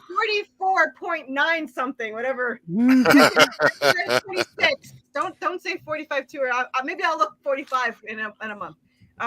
February 26th is my birthday, and my very first con is local in the day before, and I'm gonna milk that as much as I can. There you go. Birthday, so you gotta Use whatever you can. Use whatever you can. One of my one of the teachers and co-owners at the school that I teach at, she's also an artist, and she literally is my age, and she passes for 30 all the time. Wow. You know, the genetics have been good to her. And I told her, though, I said, payday's coming one day. You're just going to wake up. You're going to wake up one morning and actually look your age. And yeah, it's like the painting for, what is it, Gray, where he suddenly is the age of the painting, or Dorian Gray. Yeah, Dorian Gray. Yeah. Yeah, you just wake up and all of a sudden you're 104. So I could see that happening. So both my parents are actually young looking too. My dad's 76, I think, and he looks like he's 50. I mean, he looks Some young. people. And Some yeah, people. so I guess I got the good genes there. So that's the only thing good they give me. So I'll stick with it. Can you see that one? I'll milk it as long as I can. You know, I was given this genetically. I was given this innate sexiness. I can't do anything about it. It's just it comes through the screen. Don't get me wrong. it's just there. I can't do a damn thing with it, Max. Joy as in the person, or you being happy keeps you looking young. Who in the hell is this bozo, and who let him in here? What's up, brother? I don't know why people keep letting me on their streams. This the same thing every time. This is Chris, right? Chris. We're gonna blame Doc for anything you do, okay? Who will blame Doc for everything? Absolutely. I'm used to that. Blame Doc. Look, I just said I've been married many times. Okay, I'm used to it. Well trained. Well, I tell my wife all the time. I say, I didn't say it was your fault. I said I'm going to blame you. There's a difference. You're one of the lucky streams. I've got my camera turned on. Yes. Yeah, Jim's hiding. So. But this is Chris, right? What? No. I'm so sorry. What's your name? Help me. CCDV. No. Mr. CCDV. No. Who are you? What are you doing? No, Chris is a whole different person. Well, I mean, my name is Christopher, so I don't have a problem with that name, obviously. But listen, nobody in my family calls me Chris, okay? Because my son's name is Christian. I've got a sister named Christine, a cousin named. You have to go on record as saying there's just entirely too many fucking Chris's around here. That's what I'm saying. And then here we got Chris Brown. We've got all. So no, Doc, it is. Yeah, Doc works. Yeah, I like for total Doc. seriousness. I do. For total seriousness, when I lived in Gainesville, Florida, I knew 6 different Chris's. So we had them. We named them all as a group. We named them Chris, the other Chris, and then 3, 4, 5, and 6. And my other brother Daryl. My other brother So you'd be like, "What are you doing?" You'd be like, "I'm hanging out with the other Chris in 5 and 6. What are you doing?" VHR You know, into my messenger on Facebook right now. I'm gonna tell you what I get. I get Chris Braley, Christie Shinn, Brian Christgau, Christopher Elston, Christopher Brown, Christopher Blalock, Chris. I don't have this problem. Jeez, come on, man. I am a junior. So Danny Jr., right? All right, the junior it is. Welcome, Junior. No, you don't want to be called. However, my father was named after an actor. I'm sure he was named after an actor. Although I asked my grandmother one time, I said, "Did you name my dad Danny Kaye after the actor?" And she said no. she said who? I do believe that I was named after my father, who was named after an actor. I do believe that. Now, my wife, her name is Tacy, Tacy, not Tracy, not Stacy. And of course, she's one of those that can never find a keychain in a shop with her name on it. Oh, yeah. But it turns out she was named after a character in an old movie from the 40s. And I always forget the name of it. But it never fails. You know, you're on the internet or the phone and you're doing something. And and what's your name? Tacy. And they go, Tracy? No. Tacy. No. Stacy? Stacey. No. Yes. Is it? Listen to me one more time. Yeah. So I don't know if you guys that old show Clarissa Explains It All. Yeah. Oh yeah. When I was in eighth I grade. love that show. But I was, and I wanted to like it, but I was in eighth grade when it was popular, and everyone would call me Clarissa Explains It All. First of all, it's Clarissa, it's not even Clarissa. And they didn't just call me Clarissa, they literally would call me Clarissa. The whole Explains thing. It All. Clarissa. Clarissa Explains I it let all. things. I just flow it, go with it. I don't care. But it was just so annoying to hear the whole name the whole time. Well, I'm still trying to not have PTSD when Carissa's on, because one of my exes is Carissa, Karissa. But she used to get the same thing. Oh, here comes Carissa. She's going to explain it all. Yeah. And I thought it was funny. She hated glad it. I don't have that many exes to worry about. Oh my God. I was a book that says name your baby after one of my exes and just have this whole, book. Listen, I say it all the time. I was married more times than Solomon with considerably less success. Yeah, I'm usually, everyone usually spells it with an A and 2 R's. Yeah. It took 5 years to get the scar off of my finger. It took 5 years to get the scar off my finger. You have to get rid of the tan line. You know. I'm all done. I'm all done with that. We're good now. We're good. This finger is free for anybody. This out. Which one's this one? Morgan Quaid. Weren't you just asking me the other day what's up with Morgan Quaid? There it is. Yes. New book coming out soon. We'll be promoting it. You know what's up. Morgan had the one that I like so much, right? Yeah. And he does all our video. He does our Yeah. and stuff. What is the name of the one? I just loved it, man, and I need it. Oh shit, I can't remember. Perfectly normal looking, not a mark on the Vic in the alley. Really? Yeah. And then there's this guy in the dumpster that looks like a bear crawled out of his guts. I'm like, oh, I need this book. He had so much good shit, man. Yeah, no doubt. And there's that. That was the one.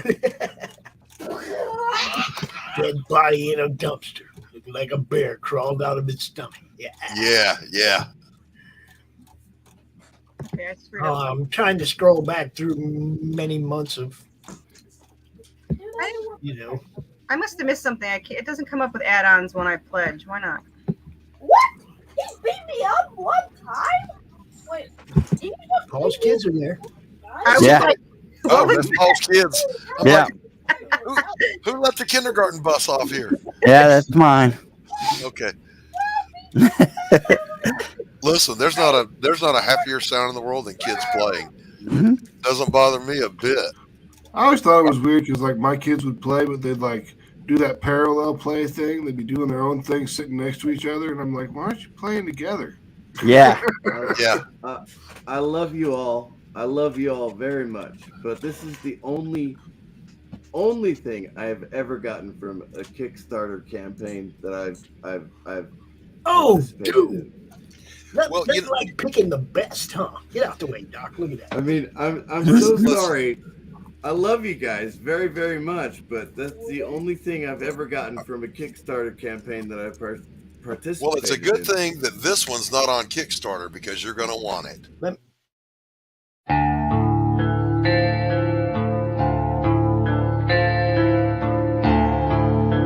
Play this one. I was about to do something over here.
Only on Indiegogo. I'm definitely getting that. The thing that gets me every time is that it shows the picture of her dropping her panties, and then it has the guy pulling the gun out. It's like, get away from me, devil woman. There you go. Pops Vincent. Yes, absolutely. Yes. Yeah, listen, Pops, I know we played it once already, but that's the price you pay for having me host the show today. No, hold on. About Lucifer's book, and you didn't even let us do anything. You went straight to your. Because the timing was there, baby. You got to pounce. Timing was for me to go about number 2 and number 3. Just go. That was what the timing set up. You go and just do Pops things. If you want me to run the production in the background, then let me run the production in the background. When you're in the background, you can run it, but you were out front. Is that not for sale anymore? Because I studied him. I studied him in I have a bachelor's in criminal justice. It's doing me a lot of good. Where did Pops go? I studied all the. Yeah, you he went in the back. He went in the back so we can run everything. You can go to. Pops will drop the link for Lucifer Storm's place where you can get all the books. Awesome. Yeah, they're still available. I only read. They are. I don't read anything. Fantastic books too. They are. And Lou is one hell of a great guy to have on any show, guys. I'm talking particularly to you, Hail the Lore. You want Lucifer on your show. The guy is just a genius communicator, great personality for broadcasting. Did he finally get over COVID? Yeah, I think so. I haven't Lucifer is going to be on the Horror Movie Club on Tuesday night at 8 o'clock right here on this network. We will be covering Deranged, a movie about Ed freaking Gein. We better have a guest as somebody who knows everything about Ed freaking Gein. So tune in Tuesday night, 8 o'clock right here. You're gonna. Right. And listen, I've had Lou on my show. He's been on every opening panel for CromCon.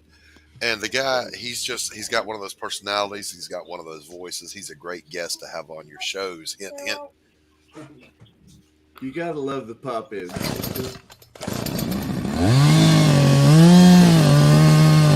Yes, you do.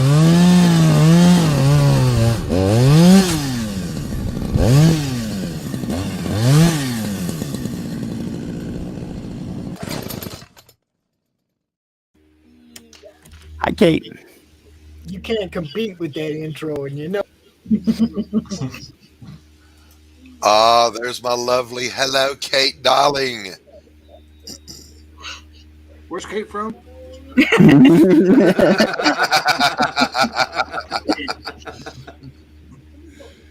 Somewhere in Escondido, I'm sure. She's an El Segundo. Who the hell is Whitney? That's Carissa. Her name is Carissa. Manhattan Beach. I'm sure. Bye, Kate. Maybe it was worthy and it got refixtualized. I don't know why. If you guys remember watching Sanford and Son, I don't know why it was so funny to hear Fred Sanford say El Segundo. But every time he said it, I would just lose my shit. That's them people that live down in El Segundo. So I was you big dummy. I'll give you one across your lip. You big dummy. Oh, check him out. Check him That out. was awesome. Go, Paul. Oh, nice. Yeah. Back up there. There. Look at that. I love the Archer All right. every single time. Do the Paul. Archer every single time. I love it. Paul, listen to me, Paul. Yeah. Listen to me. Right now, before you do another thing, turn your camera off and go look at it in a mirror. Right now. Go look at it in a mirror. Yes. Okay. There are two tricks that every artist should know. One is to check your work in a mirror, always, because we have an eye bias. And the other thing to do is if you're painting or you're coloring, look at your work through a red lens to see if your contrast is there. Because you can't count on color to carry the weight of contrast. Contrast is king, and it's its own thing. I don't know art. I don't know art very well at all. Okay. You'd be absolutely amazed at how much it'll look different through a mirror, or if you flip it. Like, yes, you generally think everything's in proportion, everything looks right. You flip it, and then it looks like And there's an so eyeball dirty. floating off in space somewhere. And like, how did that happen? I saw the meme. It was like, well, me when I'm done drawing art. And it was like me when I reversed it. I suppose I would probably have to turn off my light in the bedroom in order to get the color to come out right on that painting behind me. That's just a print, okay? Yeah. But it's a 50-year-old print, and I love it. I just love having it on my wall. It's beautiful. Beautiful. The thing is, it's The Blacksmith by Detlefson. Yep. I absolutely love that. And it is just a print, so it's not worth very much. But I just love having it on my wall. Dan, there are those of us who actually do original fine art paintings available for sale. I want original Doc painting. Do you? I do believe we're supposed to be doing a children's. No, I want one. I do believe, hit me up. Doc. Yeah. Doc, I do believe we're supposed to be doing children's books together. Yes, we are. We are. I do have a question though, and this I am not flexing in any way. I've had this drawing for so long, but because it looks exactly like Elizabeth and her lover in the book, what do you think about putting this on the campaign? To sell it? No? Yes? Yeah. Why wouldn't you? Okay. I think I might. I think that would be a good drawing to put on the campaign. Absolutely. Yeah. The only thing I've got to change is, she's got to have thicker eyebrows because my girl is based on Jennifer Connelly, and Jennifer got that big old thick eyebrows. And I don't care. I think that shit's sexy as hell. So when she was a teenager. When she was a teenager, her eyebrows were not nearly as big. Oh no, I disagree, sir. I disagree. Her How and about the Rocketeer is the pinnacle. She was gorgeous in that. Man, what a woman should look like. What's up, Paul? I was just saying you should definitely put that on your campaign as a maybe an add-on. I was thinking about doing like 3 mini prints and selling them for maybe like $1 as an add-on. Oh, yeah. The girl from The Rocketeer was based on Betty Page. Well, yeah, but she blows Betty Page away. Let's just be real. Yeah. No. Betty Page was the real deal. Listen, let me explain this to you one time and one time only, Max. Never diss Jennifer Connelly in front of me. Never. In all seriousness, Elizabeth's face models are three different women that I kind of blended together. It's Alana Miles from the 80s, if you remember Black Velvet, the girl that sang that. It's Jennifer Connelly, and I can't pronounce the other girl's name. She was Miss Universe from Uzbekistan or some shit a few years ago. And so there was this one. I'll try to find it here in a minute. But I was doing that, and I did the drawing, and it just turned out all Jennifer Connelly. Let me look, Pops. I'm not shilling again. I'm going to play the first second or two of my video so you guys can see what I'm talking about. The very first portrait of her that pops up was not supposed to be Jennifer Connelly, but look.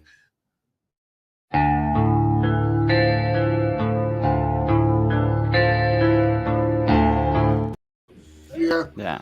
I was like, holy shit! I didn't mean for that to happen, but damn, it turned out good. So I'm keeping it. Doc wants to pay sponsorship fees for this freaking show. I told you that's the price you pay if I'm hosting the show, baby. You get all this sexiness, all this charisma. all of the above. All of the above. You're just missing a mustache. You're just missing a mustache. Wait, what? You need to go, you need to say. The handlebar mustache. Here's the problem with that, though, you guys. I'm not even kidding. If I grow out anything on my face other than what I have right now, it's calico. It's brown, it's blonde, it's red, it's gray, it's white. I'm like, I look like a damn calico cat is sleeping on my face. So I have to trim away everything that's not white. I know a lot of people who enjoy the multicolored mustaches. And there's also this too, Dan. I kid you not. I was talking to Roland over on Silverline. And he said, every now and then you got to shave it off. I did that one time, and my wife says, "Yeah, your face is not as interesting." I love my husband for doing it too. You shaved your face. This isn't what I signed up for. You were like, what? That's kind of what I said. Yeah, I was catfishing her the whole time. I usually shave just before summer. Because in the summertime, it gets really irritating having this much hair on my face. So I usually shave just before summertime. And one time I went on someone else's channel and they said, "Oh, you need to grow your beard back right now." I shave after my campaigns. There you go. And then let it grow back. Yep. My husband shaved once for a job, and I literally made him quit it. I'm like, no. No, he's 8 years younger than me. When he shaves, he looks 20 years younger than me, so that's not happening. Paul is living proof that the Amish can do a good comic book. That's right. You know what? 45 is a good year. 45 is a good year.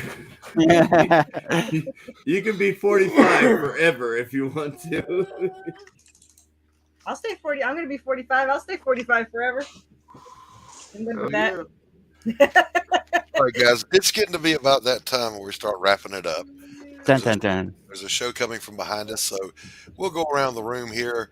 Max, tell people who you are and where they can find you. I'm Max Devill. I'm half owner of Atrocity Press, which you can find at atrocitypress.com right there. Just drop by the website. It's got all our social media links and everything on there. I got to put up the new Mary Machine Gun issue 4 Kickstarter link on the site, but other than that, that's where you get it. You can get all the swag and Atrocity Press goodies. All right, and don't miss out because this is good stuff. And then we got our buddy. I've been scolding Max all day about dropping his link where he posts about his book. It's like, yo, dude, where's the link? He posts all this art and he puts all these hashtags, but there ain't a link to the freaking campaign. Max, I'm yelling at him. What are you doing? Every time. I'm Paul Gomez. You can catch me at Paul Gomez 790 on Facebook, Instagram, and Twitter. And I just got all of my books signed with ASAP Imagination, so it'll be up on their site soon. Sweet. That's where I'm at. All right, baby. And then we got Michael. Hello. Yes, we got this our British contingent today. Yeah, so I'm Mike Burton. I'm the artist on London Gothic. You can get London Gothic now. It's a graphic novel, 88 pages. You can get it at londongothic.co.uk. We've just got sorted out American shipping, so we've got awesome someone from you guys. Like, we're sending some over to him. I can't remember his name, but we're sending copies over to him. So the American shipping's gone down, so now it's like $23 to get a print copy. Or you can get the digital copy on there, and chapter 2 is coming soon. So we'll be doing a Kickstarter for that as well. Fantastic. And then we have the one and only, the Anonymous. Oh, check it out, baby. That's nice. That looks good. I like that. I know what this is. Wow.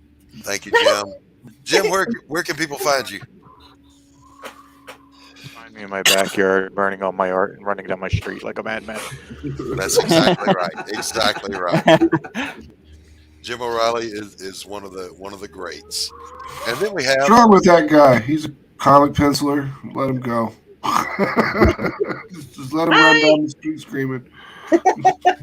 This is thank you.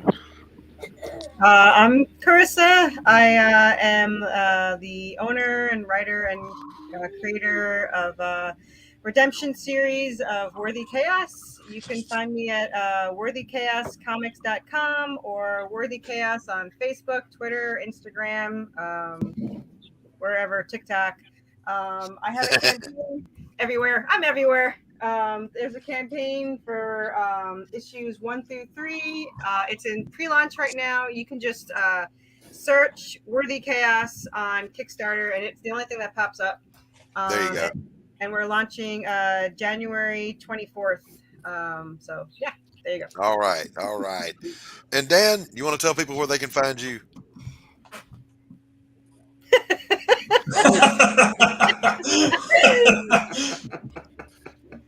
Dan smoked too much. That, yes. Mr. CCDV. That's my website, my YouTube channel, I should say. I do mostly cooking videos and or war stories. I do for American veterans on most holidays for American veterans. I do live streams. Fantastic. All right, and I am your host for today. I'm Doc Blalock. I am the podcaster that won't rust, bust, collect dust, kink, stink, turn pink, or right on the seams of rainy season for 90 days of your money gladly refunded. I'm the artist and writer on Perotta Blood and Mud. I'm also a fine art painter. You can find me on the old Twitterverse there at Doc Blalock 8404. And you can always find me here on The Madness. And if you look up Doc Blalock on YouTube, I'm the only one. So be sure you head over there and give me a subscription and a ring of the bell. And on that note, Pops. Won't you get in trouble if the boss shows up? Oh, no, it's the boss here? Hey, wait, I'm the boss. Yeah, I'm here. We have a pretty big week coming up on the network. Y'all don't miss nothing. We got some good freaking shows coming up this week. I ain't spoiling it. Go look at it. You can see it all. Madness Comic Network. We grow because of you guys. Love you. Oh my God. Have a great day, yo. Yo, you know what's up? Yep. Right on. Hey, everybody, Dirk Manning here, the writer and creator of numerous comic books and graphic novels, including Nightmare World, Tales of Mystery, Brave But Not Dead, all kinds of stuff. And I am super excited for you because you are getting to watch right now, right this moment, out of all the things we're going to be doing, you're getting to enjoy and revel in the Madness Comic Network. And that is awesome. Thank you for being here. Yeah, thank you for being here. And thank you, Doc. Even though I give you a lot of shit. Thanks for showing up. For doing My pleasure. My pleasure as always. Love you guys. Love. Next week we should have. Bye. Don't forget to watch The Twilight Zone, everybody. Don't forget to watch The Twilight Zone today. Right on. Run, everybody, run. Storming the castle.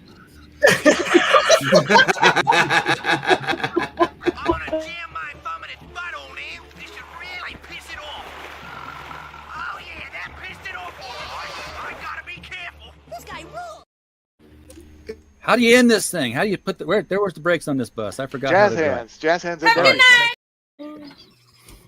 Comic Books for Kids provides comic books to kids in hospitals and cancer centers across the U.S. It's a place where we can all work together to make sure every child has a comic book. 100% of all proceeds go towards the kids. It's about making a difference, and while they're in the hospital, allowing them to fly like a superhero, battle dragons, or rescue teddy bears. We are in every state in the country and now support over 160 hospitals. Every month, we